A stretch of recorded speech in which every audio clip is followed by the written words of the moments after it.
নমস্কার বন্ধুরা, how to কুকিংয়ে সবাইকে স্বাগত।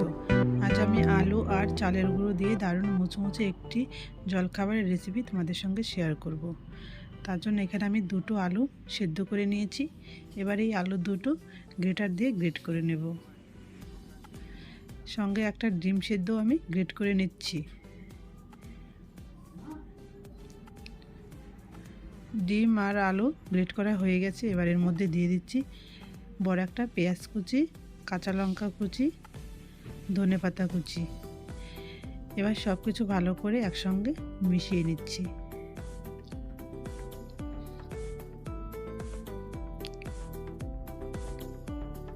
সব কিছু ভালো করে মিশিয়ে নিয়েছি। এবার দিয়ে দিচ্ছি স্বাদ মতো একটু লবণ, লঙ্কা গুঁড়ো, হলুদ গুঁড়ো, ধনে গুঁড়ো, ভাজা জিরে গুঁড়ো, আর দেব চাট মশলা,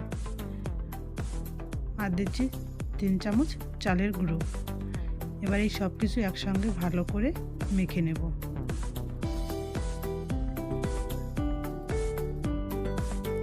সব কিছু ভালো করে মিশিয়ে নিয়েছি। এবার এটা সাইডে রেখে দিচ্ছি। এদিকে একটা বাটিতে নিয়ে নিচ্ছি 3 চামচ ময়দা,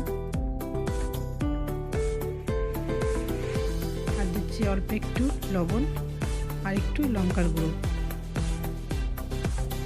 তারপর অল্প অল্প করে জল দিয়ে একটা পাতলা ব্যাটার তৈরি করে নেব।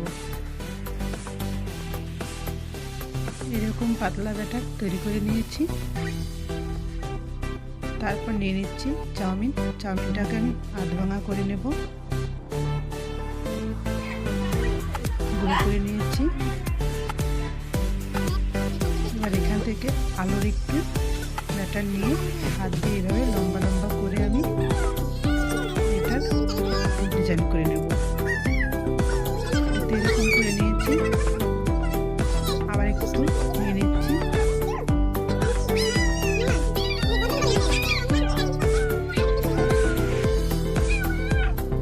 এরকম করে আমি বানিয়ে নেব।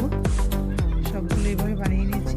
এবার এখান থেকে একটা নিয়ে আমি ময়দার এই ব্যাটারের মধ্যে দিয়ে দিচ্ছি। দিয়ে ভালো করে ময়দার ব্যাটারটা লাগিয়ে তুলে নেব। তুলে দিয়ে দিচ্ছি চাউমিনের মধ্যে। এবার চাউমিন দিয়ে ভালো করে কুক করে নেব।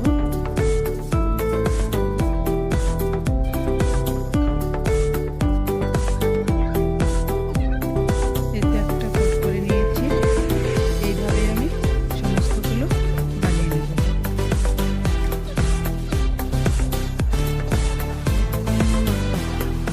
আলুর এই রেসিপিটি দারুণ স্বাদের মুচমুচে হয়ে থাকে। বন্ধুরা একবার বাড়িতে এভাবে বানিয়ে খেয়ে দেখবে, সত্যি ভালো লাগবে। সমস্তগুলো আমি এভাবে বানিয়ে নিয়েছি। এবার এগুলো ভাজতে হবে। ভাজার জন্য দিয়ে দিচ্ছি তেলের মধ্যে। প্রথমে আমি 3টে ভেজে নেব। সুন্দর করে উল্টে পাল্টে এগুলো ভেজে নেব।